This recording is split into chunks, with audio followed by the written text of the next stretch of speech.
அன்பு நண்பர்கள் அனைவருக்கும் வணக்கம். நான் உங்கள் ஆண்டாள் வாசு முன்ன துரைசாமி. நிறைய பேர் எனக்கு வாஸ்து கூப்பிட்றதுக்காக, அதாவது வாஸ்து அவங்க வீட்டுக்கு வர்றதுக்காக நிறைய பேர் எனக்கு கால் பண்ணி கூப்பிட்றாங்க. அப்போ நிறைய பேர் அதில் பார்த்தீங்கன்னா, சில பேர் வந்து வாடகை வீட்டுக்கு வந்து வாஸ்து பார்க்க வாங்க, எங்கள் வீட்டில் இந்த வீட்டில் நான் இருக்கிறேன், வாடகை வீட்டில் இருக்கிறேன், ரொம்ப நாளாக வாடகை வீட்டில் தான் இருக்கிறேன், ஆனால் நல்லா இல்லை, சிறப்பாக இல்லை, நீங்கள் சொல்கிற தவறுலாம் இருக்குது, அது எப்படி பண்ணலாம் அப்படின்னு சொல்லி கூப்பிட்றாங்க.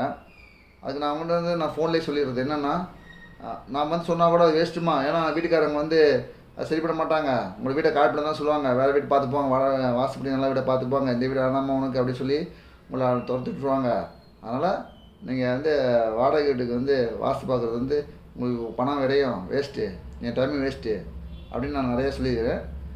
உங்களுக்கு நான் இந்த விஷயம் தான் சொல்கிறேன். என்னென்னா, நீங்கள் வாடகை வீட்டை இருக்கிறீங்க, இப்போ இன்னொரு வீடு வாடகை வீடு போகிறீங்க அப்படின்னா, அதில் இருக்க வீடாக இருந்தீங்கன்னா, நான் சொல்கிற அந்த 3 விஷயம் மட்டும் அந்த வீட்டில் வந்து இல்லாமல் பார்த்துக்குங்க, அதாவது இருக்கிற மாதிரி பார்த்துக்குங்க. என்னென்னா, கிழக்கும் வடக்கும் பொது சுவராக இருக்கக்கூடாது, ஒன்று. ரெண்டாவது பார்த்திங்கன்னா, கிழக்கும் வடக்கும் ஜன்னல் இருக்கணும், கிழக்கு பக்கம் ஜன்னல் இருக்கணும், வடக்கு பக்கம் ஜன்னல் இருக்கணும், 2.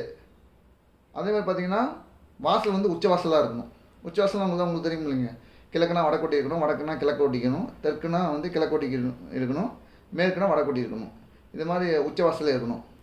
படிக்கட்டு பார்த்திங்கன்னா, அதாவது பெரும்பாலும் இந்த உள்படிக்கிட்டு வெளிப்படிக்கிட்டுலாம் பார்த்திங்கன்னா, தென்மேற்கு, தென்கிழக்கு, வடமேற்கு இந்த பக்கம் ஆப்ஷன் இருந்தால் கூட வடகிழக்கில் மட்டும் இருக்கக்கூடாது.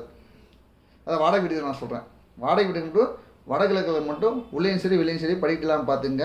மற்றபடி வடமேற்கில் உள்ள படிக்கிட்டு இருந்தாலும் சரி, இல்லை தென்கிழக்கில் இருந்தாலும் சரி, இப்போதைக்கு அந்த வாடகை வீட்டுக்கு போயிட்டு கிழக்கு வழக்கம் ஓப்பனாக இருக்கிற மாதிரி வீட்டுக்கு போயிட்டீங்கன்னா, நீங்கள் அடுத்த கட்டம் வந்து நீங்கள் அந்த வீட்டிலேருந்து அடுத்த கட்டம் நீங்கள் போயிடலாம்.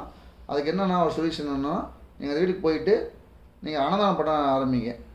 டெய்லியும் வந்து உங்கள் கையால் அன்னதானம் பண்ணிங்களோ, அல்லது ஏதாவது அன்னதானம் ஏதாவது செய்கிறதுக்கு நீங்கள் உதவி செஞ்சாலோ உங்களுக்கு வந்து சீக்கிரமாக உங்களுக்கு சொந்த வீடாக கிடைக்கும். அது வாஸ்து பலம் புரிஞ்சு நல்ல வீடாக உங்களுக்கு கிடைக்கும். அதனால் நீங்கள் இதை ஃபாலோ பண்ணிங்க. இந்த வாடகை வீடுக்கு மட்டும் வாஸ்து வந்து இது மட்டும் பார்த்தா போதும், ஒரு 4 விஷயம் மட்டும் பார்த்தா போதும், சிறப்பாக இருக்கும். மேலும் பல நலத்தை தெரிவிக்கின்றேன். நன்றி, வணக்கம், வாழ்க வளமுடன்.